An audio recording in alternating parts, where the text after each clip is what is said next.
a question like that, it's like coming back here is not easy. The racism that I played here, when I played here, the difficulty of going through different places where we traveled. Fortunately, I had a manager and I had players on the team that helped me get through it. But I wouldn't wish it on anybody. People said to me today, I spoke and they said, "You think you're a better person? You think you won when you played here in Concord?" I said, I would never want to do it again. I walked into restaurants and they would point at me and said, "The nigger can't eat here." I would go to a hotel and they say, "The nigger can't stay here." We went to Charlie Finley's country club for a welcome home dinner and they pointed me out with the N word. "He can't come in here." Finley marched the whole team out. Finally, they let me in there. He said, "We're going to go to the diner and eat hamburgers. We'll go where we're wanted." Fortunately, I had a manager, Johnny McNamara, that if I couldn't eat, if I couldn't, thank you, if I couldn't eat in the place, nobody would eat. We'd get food to travel. If I couldn't stay in a hotel, they'd drive to the next hotel and find a place where I could stay. Had it not been for Raleigh Fingers, Johnny McNamara, Dave Duncan, Joe and Sharon Rudy, I slept on their couch 3-4 nights a week for about a month and a half. Finally, they were threatened that they would burn our apartment complex down unless I got out. I wouldn't wish it on anyone. I wouldn't wish it on anyone. The year I came here, Bull Connor was the sheriff the year before.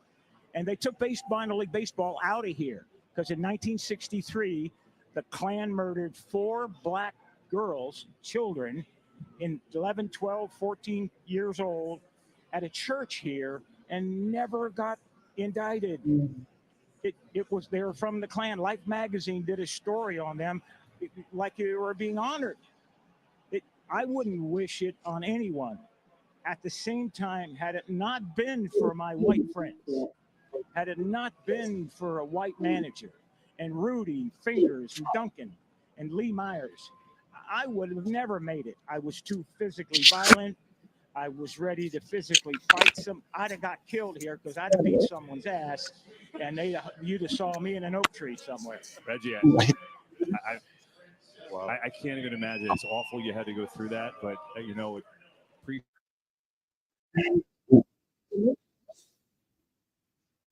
Reggie Jackson last night, huge history making at Rickford's. Rick, say it again. Say it, country girl. Rickfordsville. That's the old Negro League Stadium, Major League Baseball return. A huge night, and they did for the first time, I could say, everything right. Yes. Everything right. We're gonna talk about that. Missy Elliott is coming back. She says she got 5 new albums that she's been preparing. She got them ready. But more importantly, we're going to talk about Missy Elliott's revelation of her health condition, which is extremely serious. Remember, did your mom or your grandmother watch the soap operas? Yes. They used to call them the stories, right? The stories, my grandmother, the stories. You couldn't mess with my grandmother when she was watching the stories. You gotta be quiet. General Hospital is still running. Yes. But there's a controversy there. The black actress was subjected to. You get a lot of hate on social media. She got some racial hate, and I was surprised to learn that Jeannie Francis. I remember that name. She was around like in the 70s, and she's still on General Hospital. Yes. And so we're gonna talk about that this morning. American Airlines is formally apologizing. Remember that racist incident? They told the black people they smelled and they kicked them off the plane. And also Angel Reese. Angel Reese has set a WNBA record. We're going to talk about that this morning. But a thing happened last night. What's those things over there? What is that? We're going to show both of them. We're going to show them both? Oh, you don't want to do that? You do it. We did it. That's right. What that say? What does that say? What does it say? It says, in NPA, the National Newspaper Publishers Association's Black Press of America, the Black Excellence in Media Award. Now, Black and Excellence go together, don't they? It does. It does. Let It Be Known News, June 20th, 2024, Baltimore, Charm City, Maryland. Yeah, Yeah. we did it. We did it. We did it. And you know, Greer back there, she don't like the spotlight, but you know what? We had to bring her on stage last night, didn't we? And did. And did? And did. Absolutely. Mhm. Well, she's the architect. She is. And, you know, Greer has put in some long hours. Uh-huh. Both of you have, honestly. And She kills me. you know, but the way she's the architect behind things, logistically, she's getting things together. And most people don't even know what happens behind the scenes to get people to be on the show, especially like special guests and our contributors across Black Press. So shouts out to Greer. Like, Well, and then her biggest, what she calls her biggest challenge and Uh-huh. complaint mhm. is trying to get me together. No, listen, you are a lot. Shouts out to the real MVP, your wife. You know, you gotta make sure we give her. No, but a shout out. she calls me all these names like what she say, bougie, or no, it's not bougie. What's the word she always use? You know, hard to please. Okay. But what is the word she used? Stubborn? She always says I'm something diva. Oh, diva. I mean, all that stuff. All that stuff. Dawn. This is Austin and Barrington. This is Austin and Barrington's award too. Yes, and Austin- Randy. And totally Randy. And so Austin, you know, he decided to boycott us this week. He's watching, but you know, he's only a few feet away somewhere. You know, he's in DC somewhere. He's not in Africa somewhere with some president or ambassador like he usually is. He could have came on down. Well, he said he was working, didn't he? He's working. We had things for him to work on here, didn't we? but and Power 96, your eyes are not deceiving you. Mm. The red bone, as you call her, is definitely wearing a bathrobe. Yes. A fresh face. It's a bathrobe. It was a rough night. It was a rough night. Why You was know, it so rough? The after party was lit. Listen, I be looking forward to that. I was the bartender, you know, for a little bit. For a little you know, bit. So got a little rough last night. Got a little rough? Got a little rough. Oh, you know, there's songs about that. What song are you talking No. I don't know. I don't want to get you started about? too Wait, early. Frankie Beverly After the Morning? Mm. No, not that one. I mean, you can include that in the playlist. So let's do that one. Michelle Madison said she thought that was a role. Come on, bro. And then look, Mike B says, I thought that was a new outfit from Fashion Nova. Absolutely not. You will never see me in Fashion Nova. Absolutely not.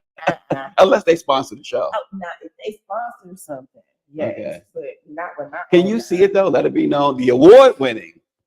Let it be known. Sponsored by, brought to you Walmart. by. Walmart. Now we really get ghetto.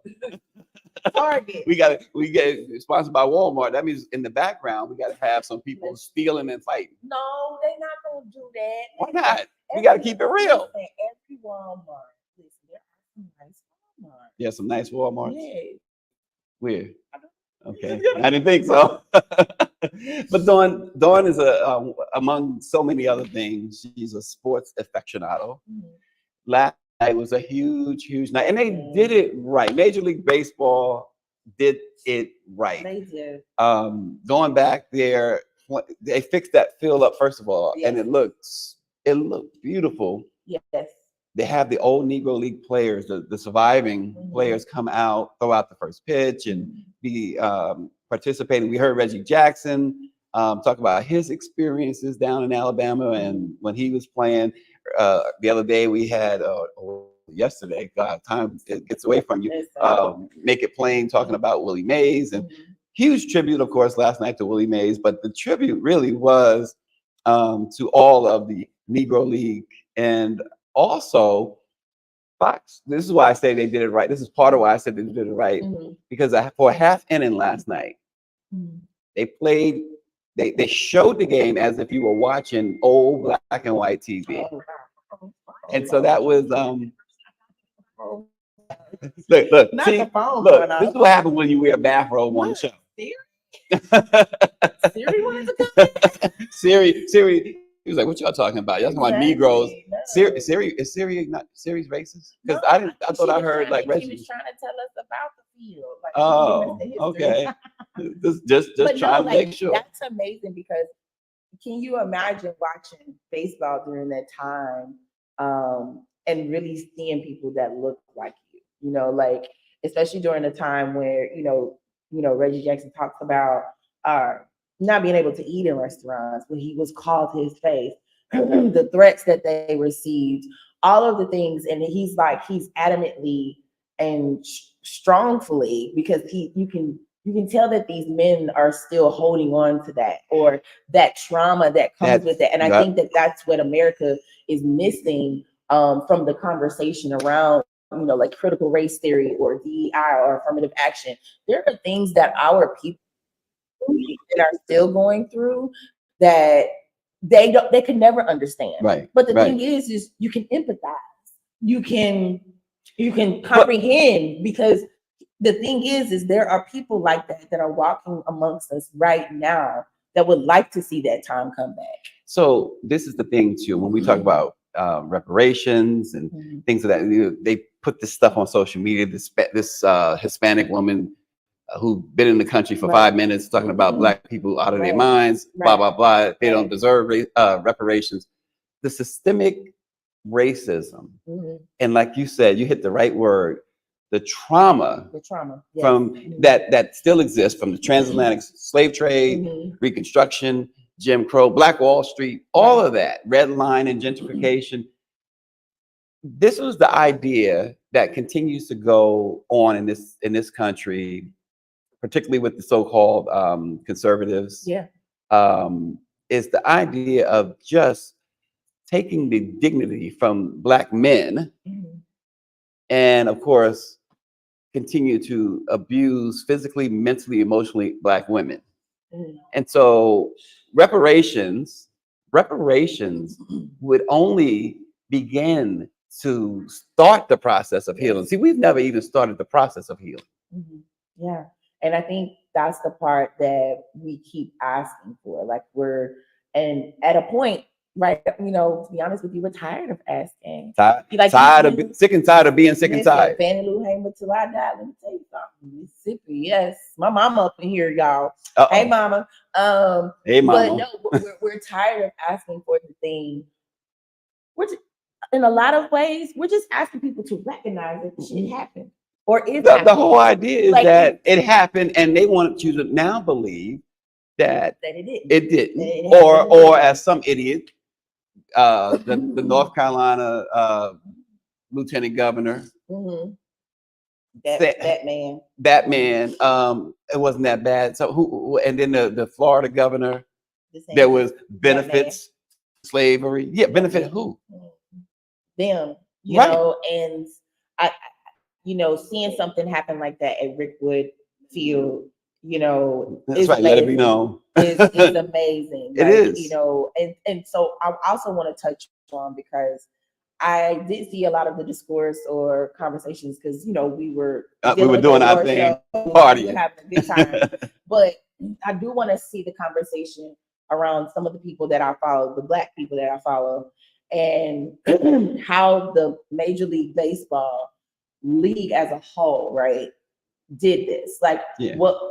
Who put this together? Who thought of this? First of all, it was an all-black umpiring crew as well. They were very intentional down to every last detail, and it was a full rollout. Like there was a podcast series that Roy Woods Jr. did, which I thought was fun. It has been phenomenal. And hearing these stories, but you can tell that in some of these stories from the Negro League players that are still living, you can hear there's still trauma there. There's still hurt there. And these are people who we're kind of like a generation removed from this, right? It's right there. They're still living. They're able to tell their story. So I think the intention behind the MLB doing this says a lot, especially when we have seen things coming from these baseball teams that has not been in favor of Black people. We've seen an influx of more Latinx players coming and taking over the league, and we're in support of them, and some of them have acknowledged their Afro like their history or what Mhm. have you. And you know, being very bold about, no, I'm black and, or, you know, Yeah. and that's important to the game. But I will be honest in saying that we're starting to see more black players reemerge into this league, especially, Mhm. you know, when we saw a lot of these black players coming from the South who were getting drafted in the MLB, and they're doing well. Like They're they're doing they're great. doing amazing. So Mhm. you're starting to see it happen again, and we're starting to see what that new generation would look like. But I would love to see some of those young men who got, you know, recently drafted sit in a room with these players, right, and have that conversation, because I think that that could be like the disconnect for a Yeah. younger player not really realizing what was given up or sacrificed in order for you to be able to play this game. So you laid it out perfectly. And the thing, they did it right. They did it, they did to the detail. Mhm. But that also, just to briefly go back to that whole reparations conversation, Yeah, that yeah. also shows you that, and so Major League Baseball is run by white folks. Yeah. It shows you that they can do these things if it was Listen, what they want want to do. to do. Yes, the money is there. The money has there always has been always there. been there. Yes. Yes. And Rosa Barron says That's my intentional. mommy. Yes, they did it right. Mike B says, I wonder what Byron Donalds has to say about Reggie Jackson. Do you still think Jim Crow was a good time for black family and Yeah. specifically black men in baseball? And about that, right? Mhm. Think about Reggie Jackson. And we're talking about the Negro leagues, right? Yeah. Reggie Jackson is a lot younger than those. A lot younger. Yes. So imagine what they went through. What they went through. So And we then- saw what Reggie went And through. yeah, and I think also the other thing we have to talk about is the recent Baseball Hall of Fame. You know, we got an opportunity to see that they have a new exhibit, you know, highlighting some of these accomplishments of these players, and that's amazing. But also the intention on including the women in baseball, Yes, like yes. Tony Stone, like those women who they played the game too, and they were respected by, you know, the players, and their stories matter as well. So it's like the intention that the MLB has done since Cooperstown leading up to this moment. Rickwood, like Birmingham, you should know you are loved. You should know that you are Mhm. appreciated. And I think that that's a beautiful thing to see, especially knowing the history of the city of Birmingham, the history of Alabama. I tell people a lot of times when they ask me where I'm originally from, and I'm like, I'm from Mississippi, and their whole face goes ghost, or they're like, what? Are you Yeah. kidding me? And I'm like, no, I'm proud to be from Mississippi, because yes, the history is there, but you have to be honest with yourself and knowing that that type of history is everywhere across this country. And the thing is, for me, I know the history. I've learned it. I've studied it. I'm telling my kids about it. But the beautiful thing about it is that what I've seen with my generation is we're challenging it. Right. We're not erasing it. We're not trying to say that it doesn't exist, but we're challenging it, and we're showing a different side of of Mississippi. So that's why I think that was a great thing for Right. the MLB to choose this field and be into, because they could have said, we're going to do it at Yankee Stadium. We're going to do it in 100%. Tampa somewhere, Right. or we're going to do it in Cali, and you Yep, know, fly 100%. everybody out there. No, Whoa. they chose Birmingham, Exactly. and they chose this field for a reason. And to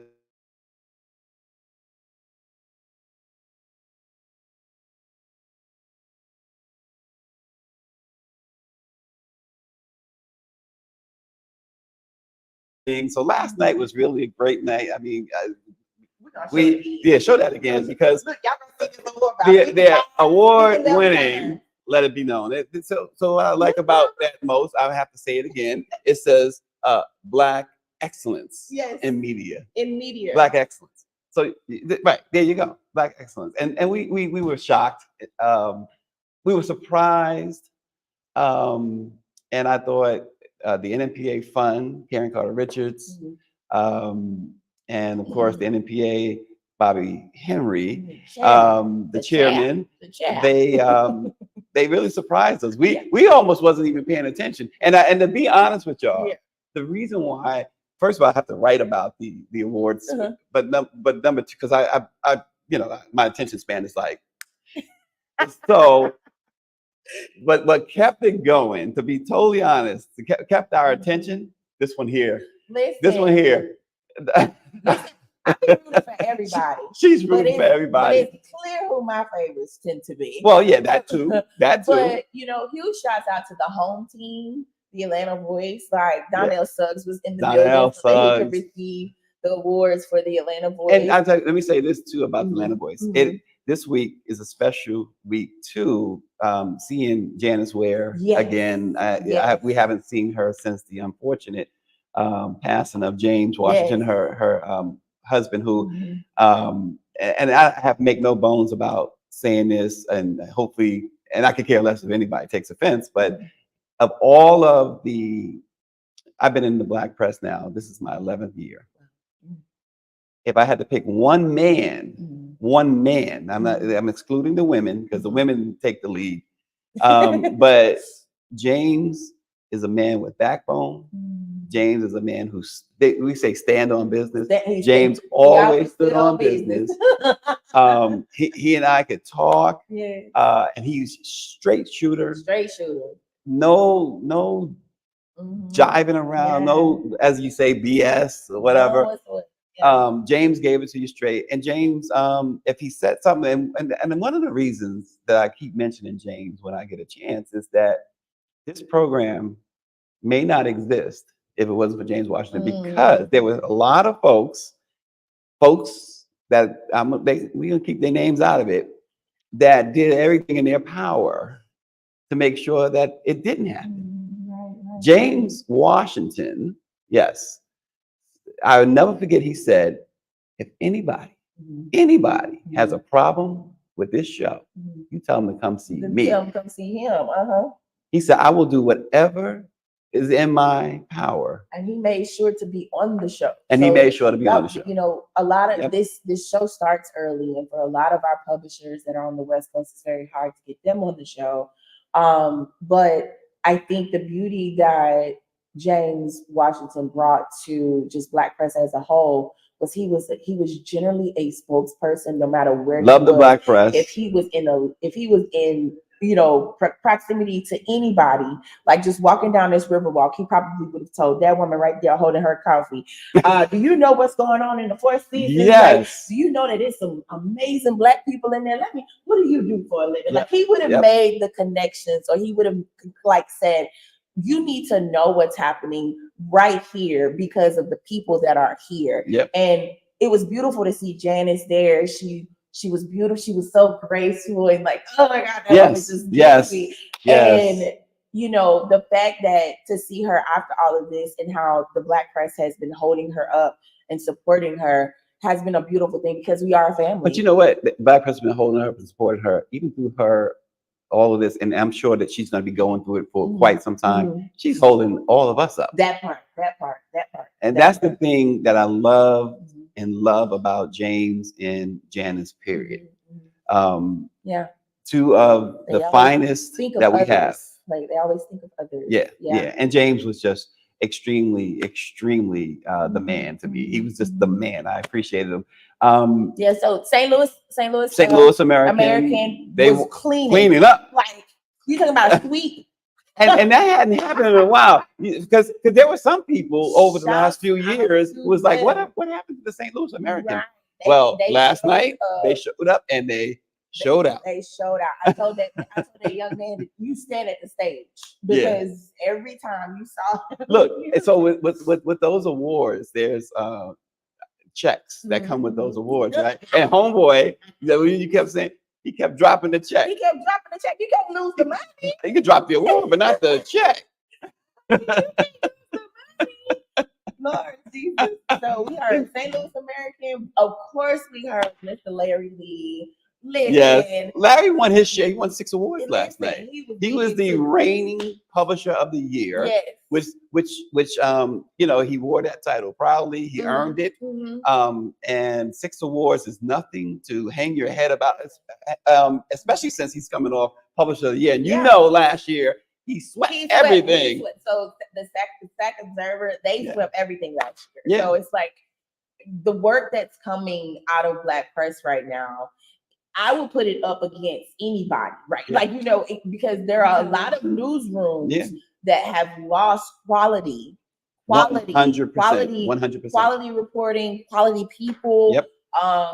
And it's just so important for people to really, really support the Black press because 100%. we are the people who are getting you the news and we're getting it to you right? And so let me say this too. I think all of these publishers are doing amazing. They are, and you know, when there's awards, there's Mhm. always a little bit of controversy on Yeah. who Mhm. was left out or whatever. Mhm. Now, this is what mainstream fails to do. Like they co-opt everything that we do, right? Every time. Now, some of our papers Mhm. over the years have hired white folks, Okay. right? White reporters. Mhm. We don't have a lot of them. We have Right. some. Right. And we don't mind. See how Black people operate? We don't mind giving you a little shine if you earn it. So I say that to say this. The Washington Informer was robbed last night of the environmental award. And I mentioned all the white Black stuff because there's this young lady. She was with the Informer for 2 years. She just left just a couple of weeks ago. She moved on, and that was the plan. She had a 2-year grant. Kayla Benjamin, no better environmental writer that I had come across. And we need that right now. Like you need to recognize people like that because there are not a lot of us doing that type of reporting. There are not a lot of us that are platformed or championed to actually go into the field and find these stories. There's one Black media outlet that I'll shine a light on in regards to environmental reporting and justice and all of those things, and that's Capital B. Capital B has done an amazing job with all of their newsrooms and finding the stories, like especially like Capital B Atlanta. Oh my God, there are things that they're reporting on, and I'm like, I know these things. Like we know so much because we're in it, but you don't really realize that the general public or people that are in our families don't really know those type of stories because you're not generally talking about those things. So shouts out to them as well. And I think that it's always important to make sure that that's known. Like let it be known. Let it be known. And like, we have to before we move on, we mentioned last year's Publisher of the Year. Yes, and this year was so special. So special. Not only beautiful. Not only because the host city of our conference this year is Baltimore, but because of all of the things that she's been able to accomplish. Joy Bramble started the Baltimore Times. She started the Baltimore Times in her kitchen back in 1985. And as she walked right past. And Joy has worked as hard as anybody. And here we are in 2024, right? 40 some odd years later, Joy is recognized in a way that she totally deserved. Publisher of the Year. And it was beautiful to kind of see her and Paris Brown interact at the opening reception. And literally we got a clip of that on Black Press USA's Instagram page where you see the passing of the baton. And I don't think I've been in Black Press maybe 5-7 years. But I've been with NNPA for 2 and more than 2, probably 2 or 3. And I don't think I've ever physically seen a publisher kind of do the pass the baton type situation, because that's always been something that for me, as a millennial or a younger generation person that's in Black press, I'm worried about that succession plan. Like I'm worried about, okay, if this is a family legacy and maybe your family hasn't been active, then who are you trusting? To carry that baton. But isn't that true with so many Black businesses? That Black businesses, period. We had there was a panel, Wells Fargo, yesterday hosted a panel, talk to our publishers about wills, about the future, things that Black folks in general estate planning. We just don't do. My mom's in here and she'll probably comment, but I think I'm one of the first people in my family to genuinely and intentionally have my estate planning done. Now, mind you, it was because of a health issue. Right. It was because of a health scare at the time. And I've always had a will since I had kids. I think my oldest son, he's turning 19 this month, and I'm 40, so y'all can do the math. Whatever, I'm still fine. Anyway, She's still wearing a robe. Right. So ever since I was like 21, 22, I've always What's under the robe? Look, I was only kidding. I was kind of curious. But I've always Power 96 was definitely. Look, I know he's gonna enjoy that. Uh-huh. I've always had a will since I was 21. So when I've either had a will, I've had life insurance, I've always tried to make sure I have health insurance. And the older I got, the more I had to learn about trust funds, like not just trust funds, but just your trust, like your living trust. And I'm like, oh, I got trust fund babies. You know what I'm saying? They ain't millionaires. We're doing those things. Yes, and the point, and I enjoyed from that part I got from Wells Fargo.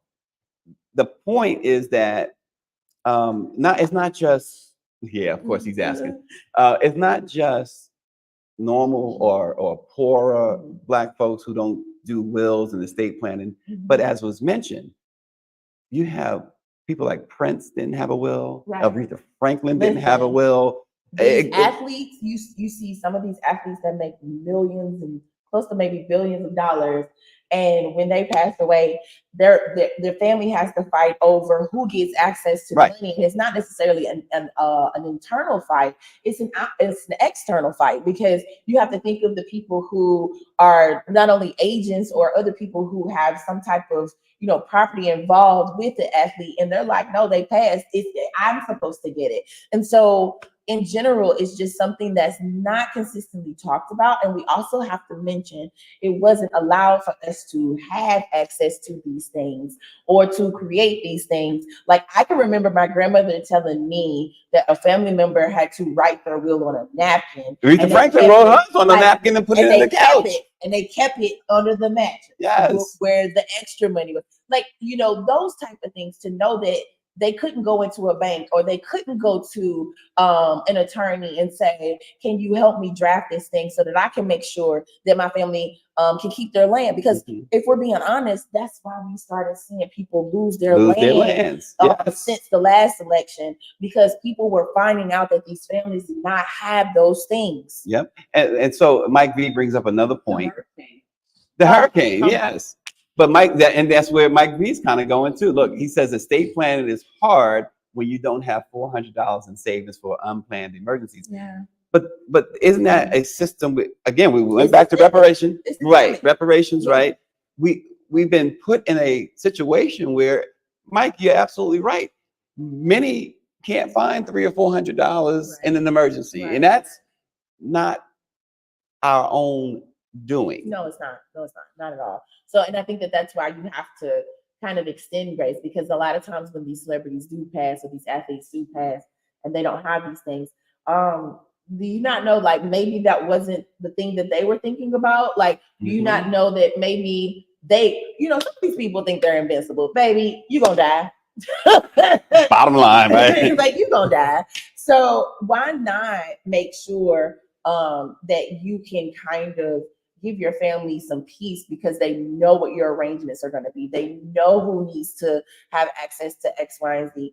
I think a lot of times when those of us get sick, that's when we start thinking of those things. And when you do think of those things, please see it through. Like, actually put a plan in place so that your family can be better off and not have to wonder what they're supposed to do. So shouts out to my mama, because she done already told us what we're going to do. Shout out to the mama. So how does this song go?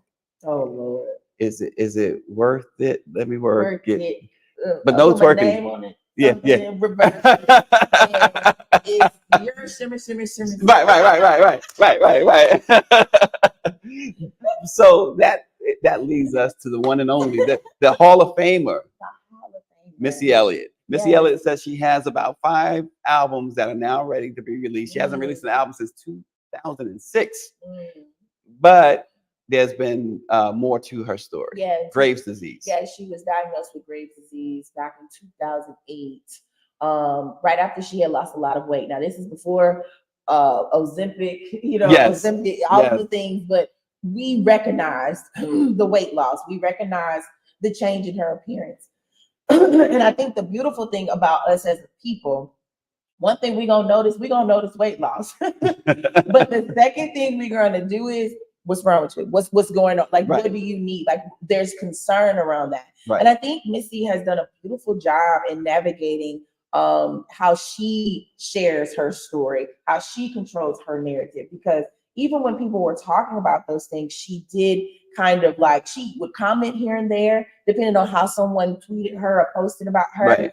But in general, for her, someone like Missy, I think Missy has a lot more to tell us. Yeah. I think she has a lot more music to give us. So this is beautiful that she's coming. But Missy, you know, like you, Beyonce, everybody need to get in the room, and y'all need to coordinate when y'all do this mess, because we don't have no money. Like, what we supposed to do when you get ready to go on tour? Like, everybody's credit cards is maxed out, not mine.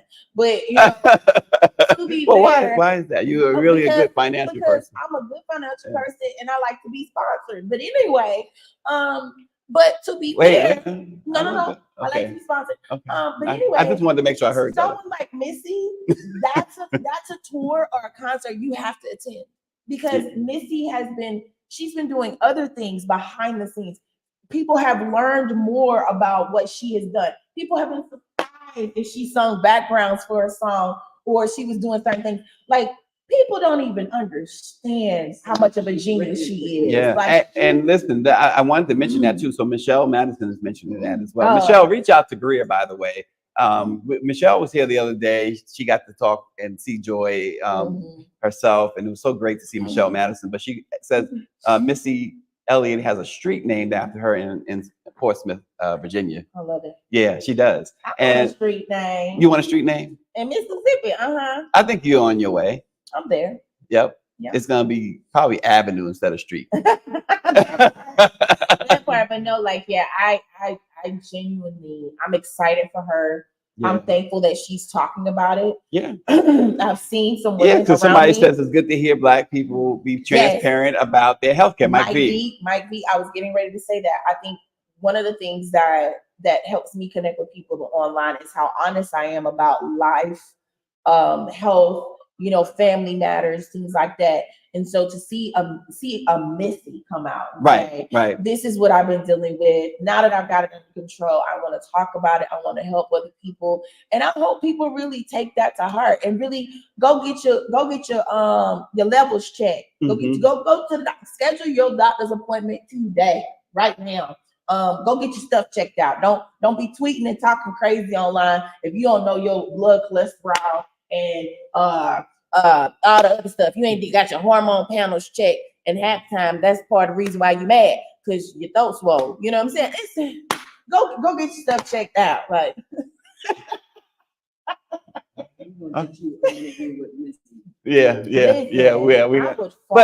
you touched on it, and you're absolutely right. Maybe you can, just for another 30 seconds or so, expand upon it, that the importance of a Missy Elliott telling us about Graves' disease. The importance of Missy Elliott telling us about Graves' disease is also a point of, there are more Black women that are dealing with this issue that have not been honest about sharing their struggles. I know of 3 women personally that are in my life that have had to deal with it, and only one of them have actually publicly talked about her process of going to the doctor, trying new medications, sharing her side effects to some of the medications and all of the things. And I just think that it's so important to see someone of influence, someone of position, and, you know, let me give her some power, because she's a powerful person, saying, this is what's wrong with me. This is how I'm going to go seek help.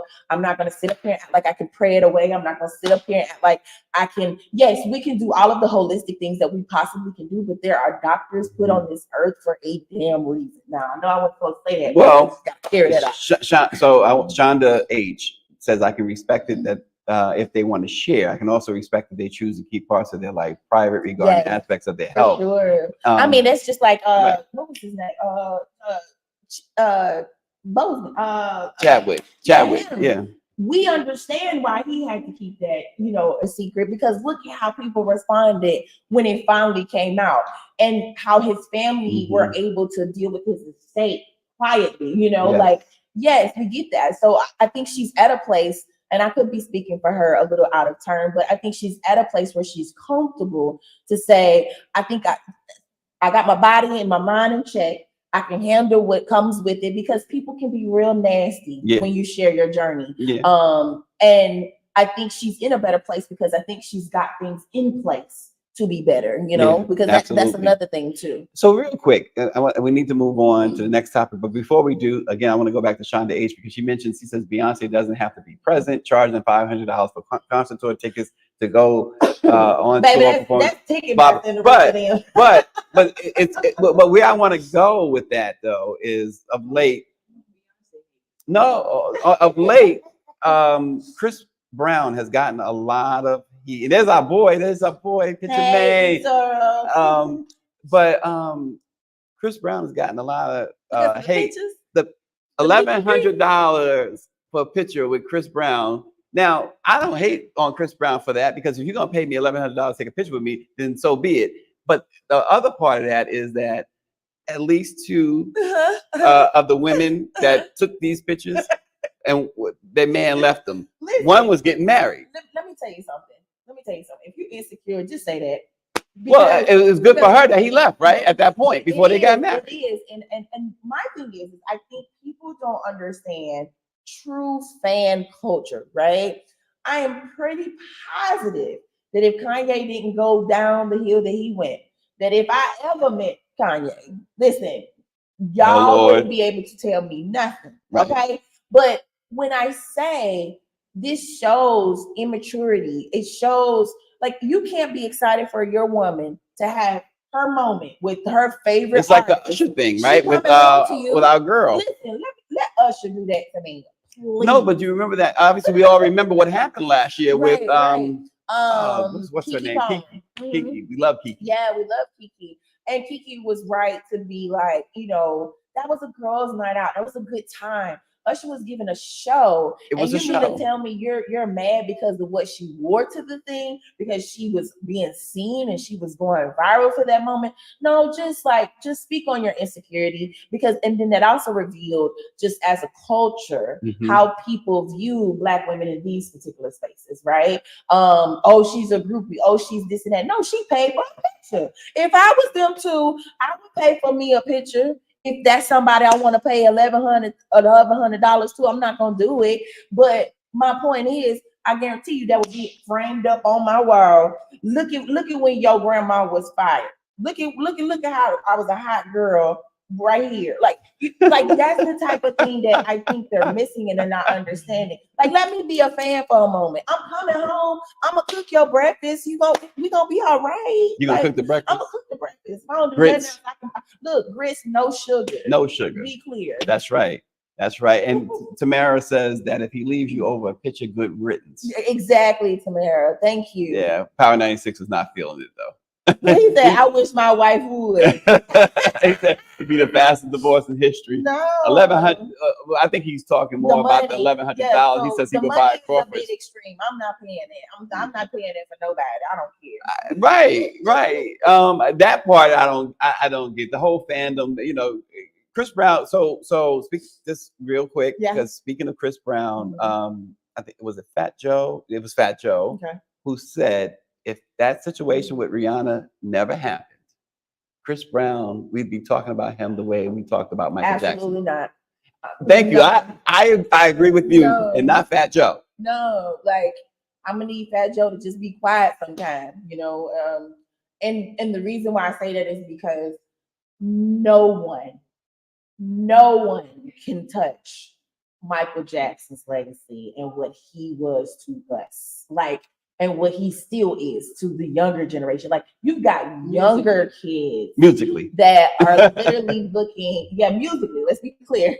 You've got younger kids who are now listening to his music, having those same, feelings or emotions, going viral, because it's shocking to see kids actually respond to him like that when they don't even know who he truly is, right? Right. So No, Chris Brown could never. Yeah. You know. Yeah, it's and- so interesting with and- Michael and I because get it.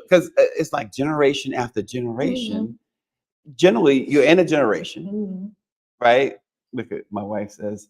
So if I take a picture like that with Method Man, are we good? Of course we good. Yeah, girl, you better get your picture with Listen, Method Man. this is the same woman. What I tell you last night? This is the same woman who Listen. said, who Listen. proudly said when Uh-huh. I was going in about, you know, me and Rihanna and me and Rihanna's 2 kids. She's the same woman who proudly announced that, oh, that's fine. Rihanna, you and me are in a group. Or In a trouble, yeah. So But- why would I get mad? But Method Man is Method Man. Like you. Oh you Lord, mad. here we go. Look at Greer Get fanning. mad. Get mad if you want to. That's our man. Okay. And she talking like that in the bathroom. Listen, in a Power bathroom, 96, come get her. Come get In her, a Power bathroom. 96. She in the bathroom Call- talking like Method Call Man. me. What is it about Method Man? Come on.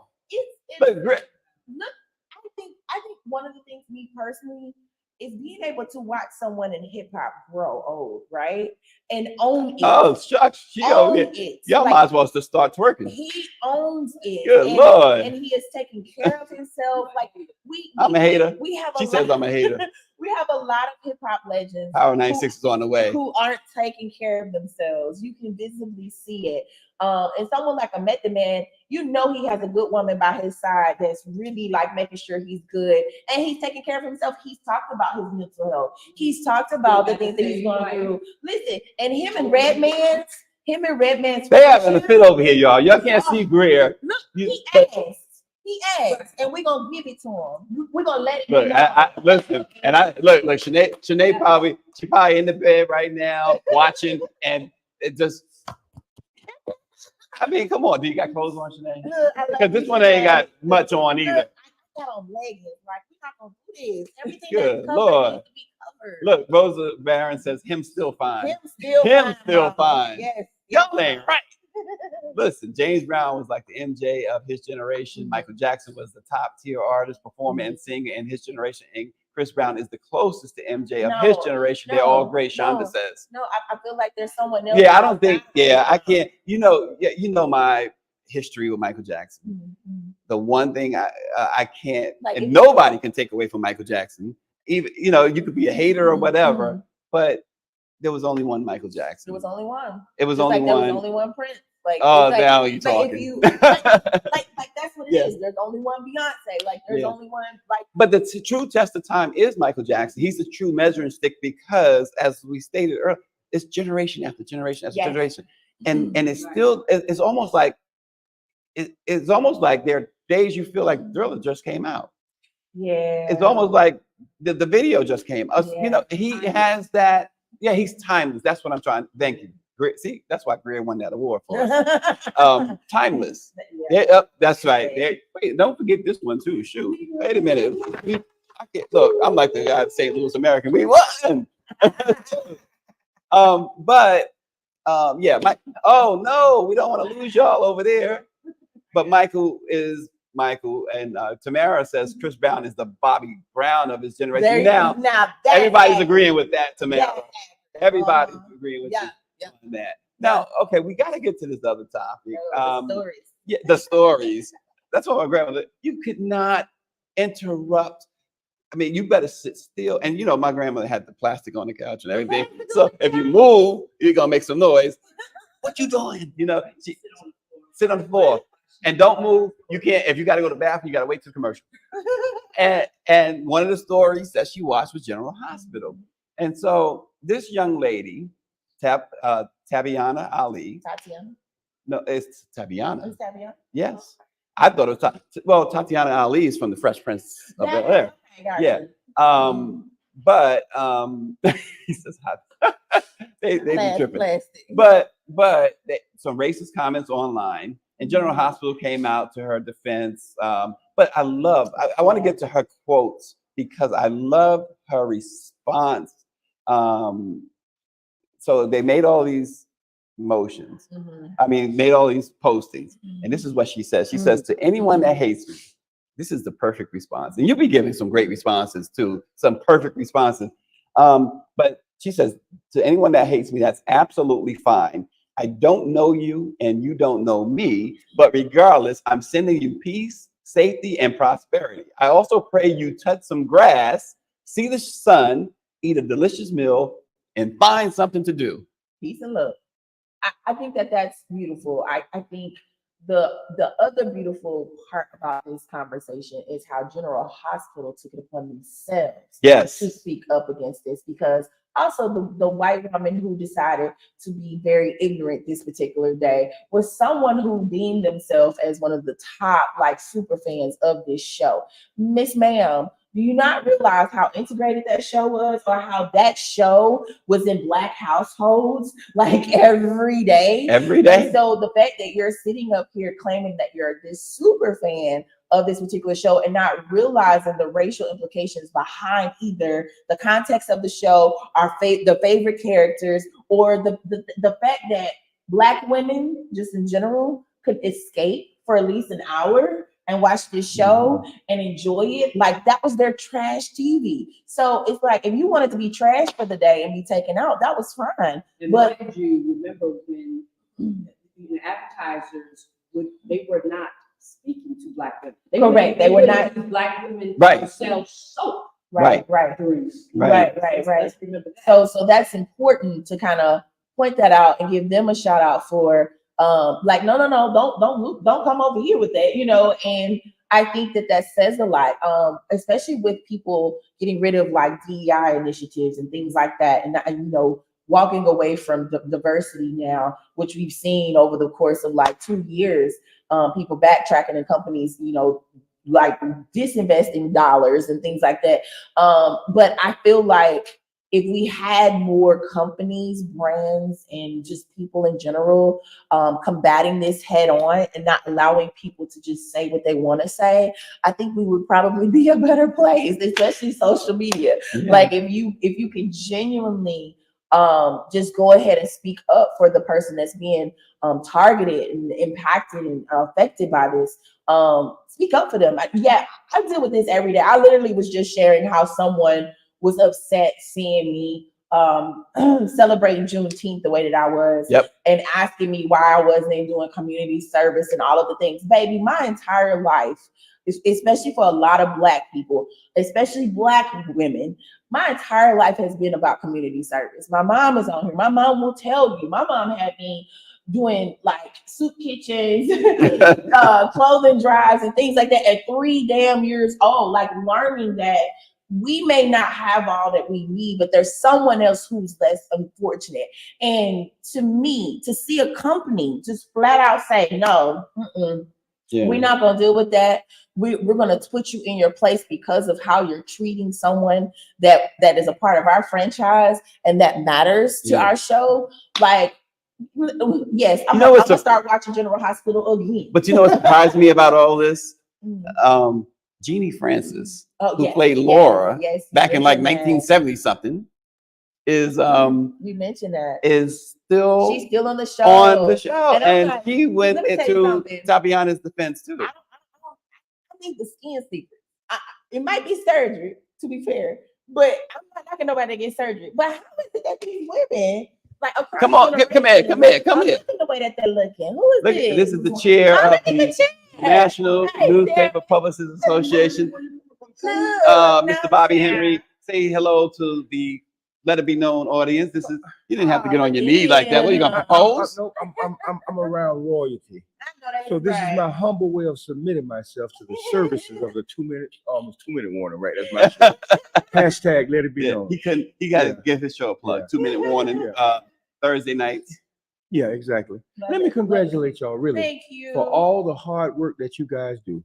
And just when you think nobody is watching, everybody is watching. Well, we know we got our team out there watching. That's for sure. We just so happy to have been recognized, because like we've been pointing out, the most important thing that this thing says is Black excellence. Black excellence. Black excellence. Unapologetically. Well, you could have put that on there too. I didn't have enough time, Stacey. They caught me on the spur of the moment. But but I am.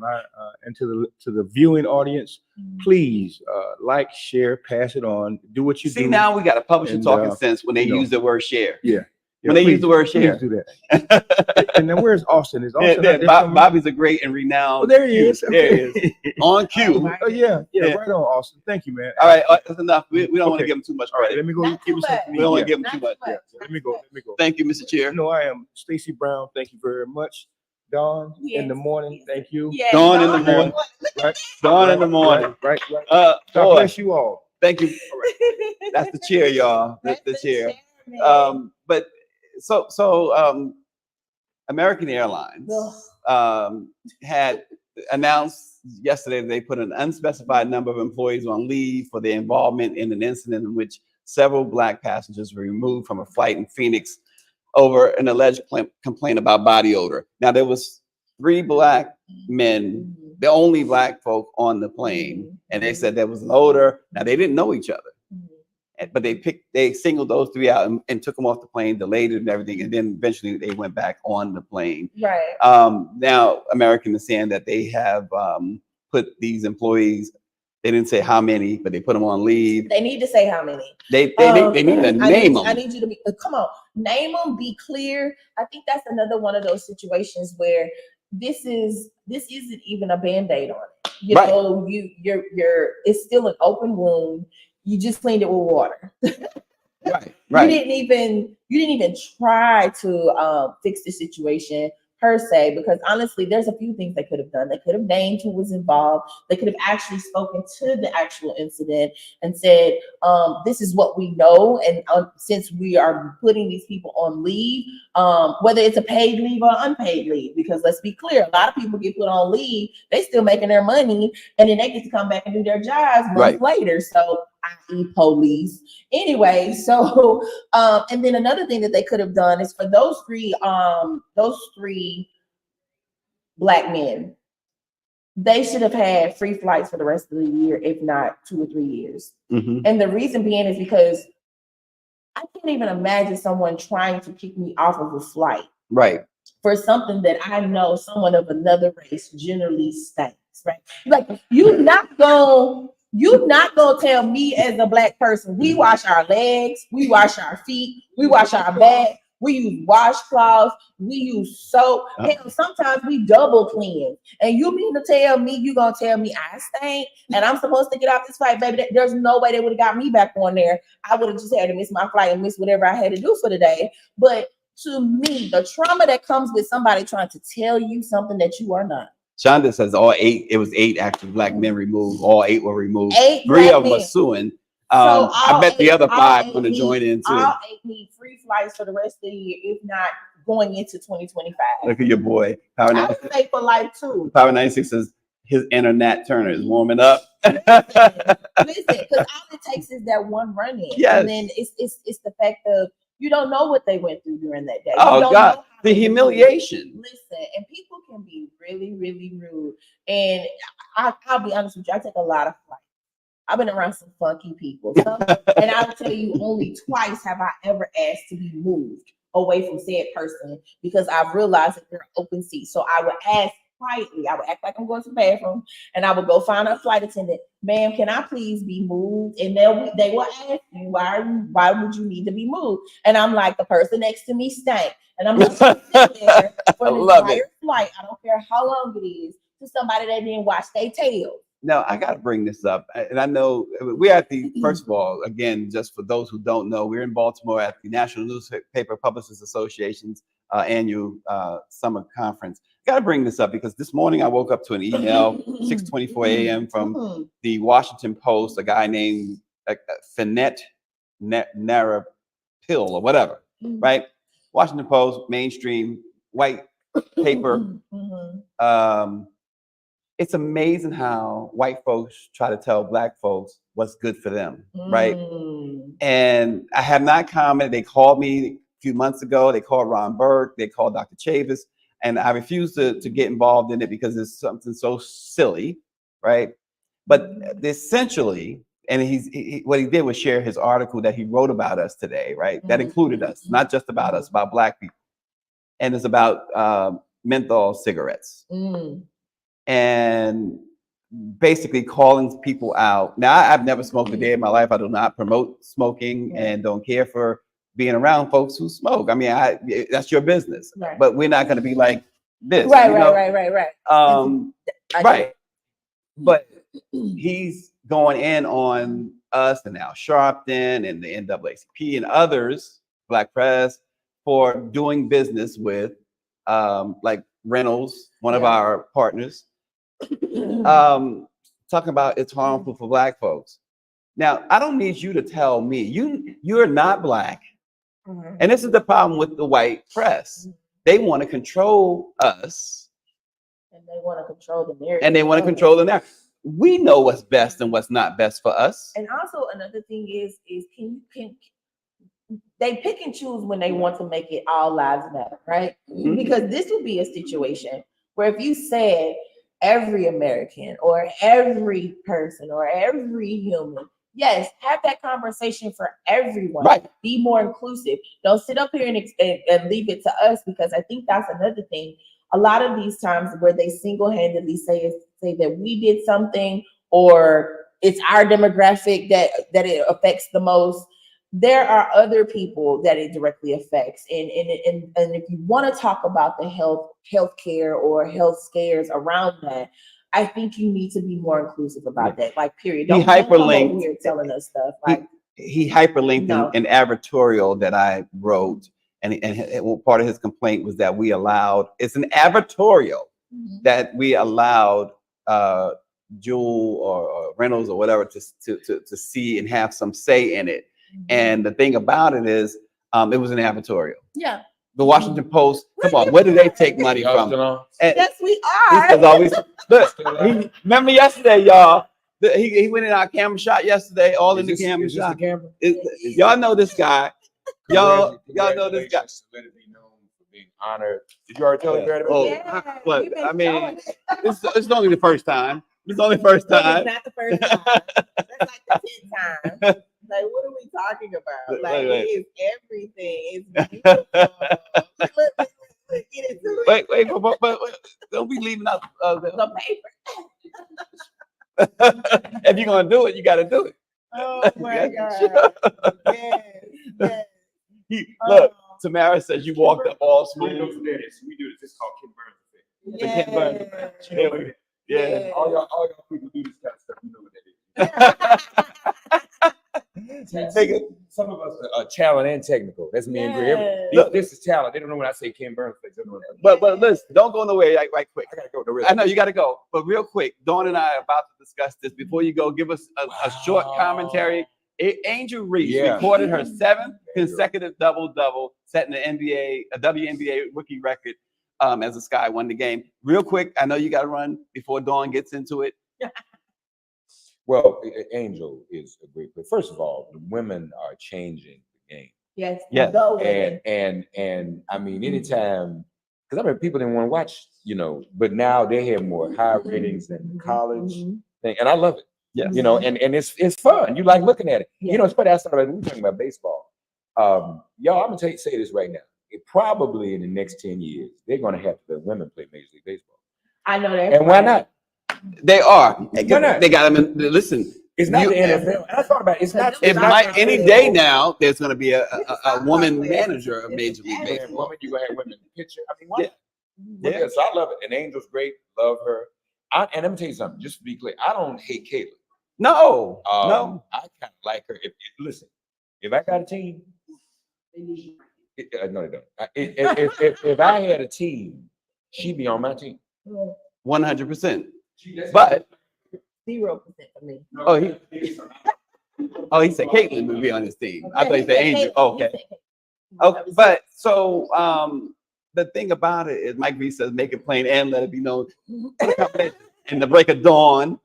But Angel continues to, and we said this before, stand on business. And I think that is important, because let's pay attention to how the vets are consistently playing good. You've got Asia Wilson, who she is the face of the league. I don't care if they haven't given her that moniker, they haven't given her that tag, but she is the face of the league. And I don't care how consistently they try to push this pale-faced Miss Corn lady. I said pale-faced corn lady, okay, on these screens. Why is she? Be- What's the porn? The alpha. Like, no, stay over there. But my point is the Black women that have built this league to be where it is today, to then receive players like Angel Reese, Rickea Jackson, Cameron Brink, and Caitlin Clark. That's what it was set up to do. It was set up to be here for this moment. And although the league wasn't ready for this moment, it wasn't ready for this. So we're having to make some adjustments. But I think it's a beautiful thing to see someone like Angel Reese at the end of the day getting rid of the noise and going in and her mother has been doing the same thing. Angel Reese's mom, I don't know if you follow her on Twitter or I not. love her. Yeah, she's been having to deal with a lot of hate. A lot of we talk about the Caitlin Clark. They talk about Caitlin Clark, and they have contrived that. They have contrived that this, mainstream media has come up with this idea that they made that the players have made Caitlin look like a villain or whatever. They created that. The players could care less. So the media has done this. And if I'm being honest with you, because I be on this woman's neck all the time, the commissioner of the WNBA, Kathy, I see you, I'm gonna call you out every time, ma'am, has allowed this to be a thing. And to me, if we're gonna be honest, the silence from Caitlin Clark has allowed this to be a thing. Yes. And even when she did address it, finally did. it was after she had already said that she doesn't pay attention to that stuff. She doesn't do blah, blah, blah. But hours later, somebody got her together and said, nope, somebody's going to ask you another question and we're going to run that back. And that's the thing that we're going to let go viral. And so to me, when people show you who they are, believe them. She wants to be this, or she wants to exist the way that she wants to. And I can respect that on one hand. But when you see that your players, that your coach, that the fans are being attacked by calling you out because you have to earn your spot in this damn league. I don't care about the eyes. I don't care about the marketing that some of these NBA players or NBA fans, and when I say M, I mean men, males, whatever, NBA people are jumping up saying, you don't understand the business model of the basketball leagues, or you don't understand what she's supposed to be to the league. You don't understand the entertainment factor. No, I understand basketball. Well, I understand the sport. Look what your boy, your man here, I shouldn't say boy, your man said Angel Reese is the rookie of the year, but we all know the mayonnaise girl will win the award. Too many, not the mayonnaise.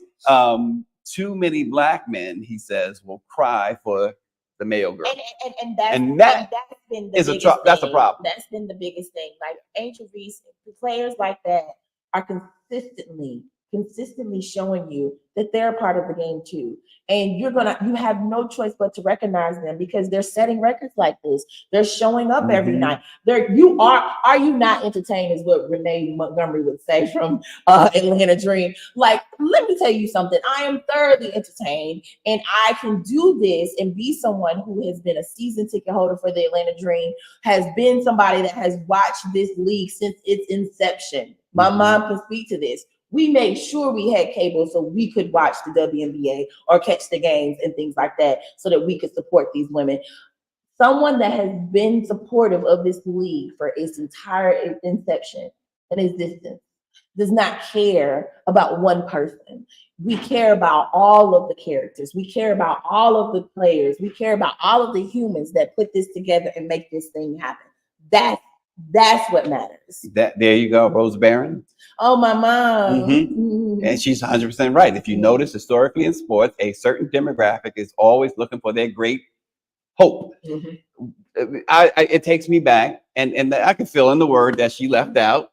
Great white hope takes me back to. Now, I was never a big Larry Holmes fan, and that was in large part because he destroyed an old Muhammad Ali. But Larry Holmes was a record machine. He was the heavyweight champion of the world. And they put this guy from Long Island named Jerry Cooney They built him up. He hadn't beaten anyone except they pull people out of bars and he would fight them and knock them out. Mhm. And Larry Holmes would call him Looney Jerry Cooney. And he was billed in the New York newspapers as the Great White Hope. They were very transparent. Yeah, Great White Hope. like they did that, And they put him in the ring, sure. and Larry Holmes promptly dispatched him. And see, that's the part that I feel that we consistently, as people, as Black people, always have to show up as our best, be our best, do our best, and we continue to dispel any myths that are against us as a people. You know, for instance, like, and you know, Etoro was talking about MAGA has pinned their grievances on number 22 from Indiana. Let me tell you something. Matt Leinart, don't let me catch you out here. Uh-oh.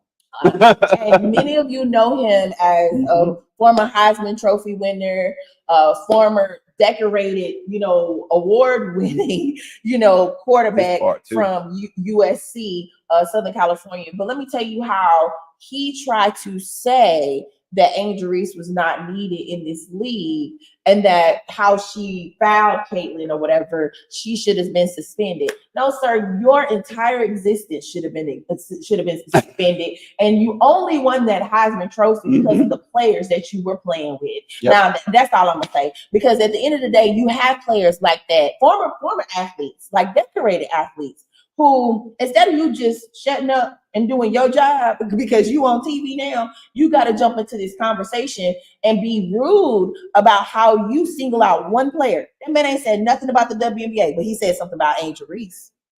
And Tamara is spot on here, and I keep seeing it even with Stephen A. Smith. I keep seeing it with Charles Barkley and others. Smith can be with Matt Leinart too. Yeah, she says craziest part of this that they are telling former WNBA players that they don't know the game. And you know, I still think to this day that everybody that had something to say about what Cheryl Swoops had mentioned about Caitlin having to come into this game and learn it, I think everybody owes her an apology. Cheryl Swoops is one of the greatest Of all time. Oh my God. And you mean to tell me you're going to tell her that she doesn't know what she's talking about? Absolutely not. So, and finally, I proud. gotta bring this up too before we go. Tamara says that let's be clear, this isn't just about race, it's also about sexuality. Yes. Caitlin is both white and straight. That's why they like her over the others. Because let me tell you something. Shouts out to the queer Black women that built this league and is still in this league, and we are fans of this league, okay? And let's be honest about that conversation too, because that's exactly what it is. And GQ, count your damn days. Excuse me, I'm sorry. Count your days. And the reason why I say that is because the player that you chose from the WNBA, that is, I think it was like the rookie best dressed player. Oh God. That girl is number one. Like, you had Rakia Jackson sitting right there. You had Cameron Brink sitting right there. Why does this cat Angel Reese? Half the time I don't know what that baby putting together, but she be looking good. You know what I'm saying? I can't wear it. I can't do it. So do your thing. But no, like, they consistently look for these women, especially in this league, to platform and champion that fit that mold, that fit the commercial look or the mainstream look that they want to promote around this league. And let me tell you something, you're gonna make more money promoting the Black queer folks every single time, and being there and being inclusive every single time. We gonna bring our money. Those are the fans that are in the stands, and you don't want to lose them. Damn all this marketing or whatever, like, you know, no, grow the game the right way, or figure out how to grow the game and be inclusive. Right. Now I gotta get you guys' opinion on this. Well, you're you know, clue me in on something here, right? So when I'm away like this, and like Shanae says, she has a hard time sleeping. I have a hard time sleeping. You know, and I'm going somewhere with this. I'm going somewhere with this, and I need y'all feedback on this.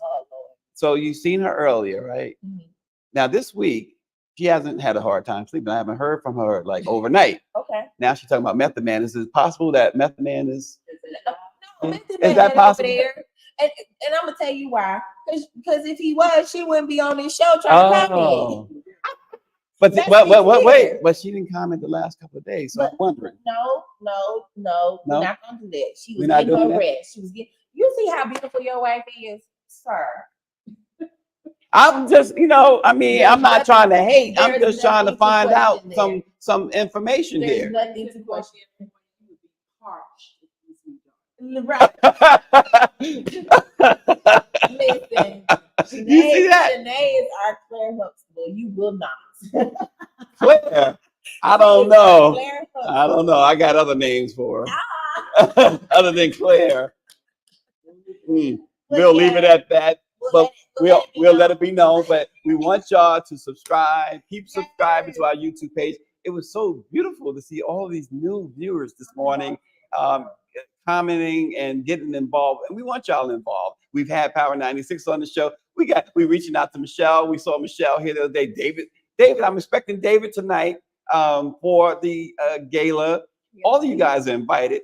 We appreciate you so much. And share, as Bobby Henry said, make sure you share the broadcast and support your local Black newspapers. we won an award, y'all. The award winning. Let it be known. Yay. We'll see you again next week. Thanks for joining us.